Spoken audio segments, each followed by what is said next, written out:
सबसे कड़वा सच जानते हैं? मार्केट में पैसा वो नहीं कमाता जिसका प्रिडिक्शन सबसे अच्छा है। पैसा वो कमाता है जिसे हारना आता है। जी हाँ, आपने सही सुना। 95% लोग इसलिए फेल नहीं होते कि उन्हें चार्ट देखना नहीं आता। वो इसलिए फेल होते हैं क्योंकि उन्हें लॉस लेना नहीं आता। सोचिए, अगर मैं आपसे कहूं कि आपकी सबसे बड़ी कमजोरी ही आपकी सबसे बड़ी ताकत बन सकती है। आज हम जिस किताब द बेस्ट लूजर विंस को डिकोड करने जा रहे हैं, वो सिर्फ एक किताब नहीं बल्कि उन टॉप 1% ट्रेडर्स का ब्रेन मैप है जो मार्केट को अपने इशारों पर नचाते हैं। ये वीडियो कोई साधारण समरी नहीं है, ये एक साइकोलॉजिकल सर्जरी है आपके माइंडसेट की। हम अगले कुछ मिनटों में इस पूरी किताब की उन सीक्रेट्स को निचोड़कर आपके सामने रखेंगे जिन्हें सीखने में लोगों को पूरी जिंदगी और लाखों का नुकसान लग जाता है।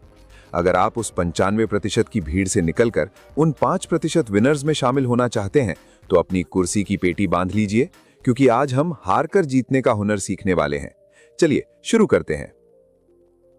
Chapter 1, the art of losing. सबसे पहले अध्याय में हम एक बहुत ही विरोधाभासी विचार को समझेंगे, हारने की कला।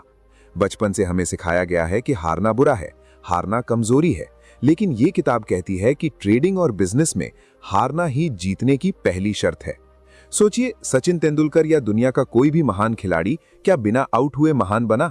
नहीं, उन्होंने हर बार आउट होने के बाद खुद को एनालाइज किया। ठीक उसी तरह मार्केट में जब आपको लॉस होता है तो वो लॉस नहीं होता, वो एक फीस होती है जो आप मार्केट को कुछ सीखने के लिए चुकाते हैं। समस्या ये है कि जब एक आम इंसान हारता है तो वो उसे अपने दिल पर ले लेता है। वो सोचता है मैं बेकार हूं, मुझसे नहीं होगा।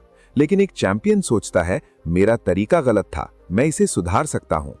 इस किताब का सबसे बड़ा लेसन ये है कि आपको फीडबैक और फेलियर के बीच का फर्क समझना होगा।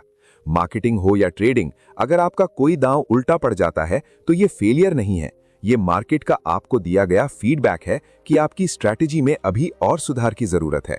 जो लोग इस हार से डरकर भाग जाते हैं वो गेम से बाहर हो जाते हैं, लेकिन जो डटे रहते हैं, अपनी गलतियों का पोस्टमार्टम करते हैं, वही अंत में बेस्ट लूजर बनते हैं, यानी वो इंसान जो हार को सबसे अच्छे तरीके से इस्तेमाल करना जानता है। तो आज से अपनी हार को दुश्मन मानना बंद कीजिए और उसे अपना सबसे ईमानदार गुरु मानिए। Chapter 2, the comeback strategy.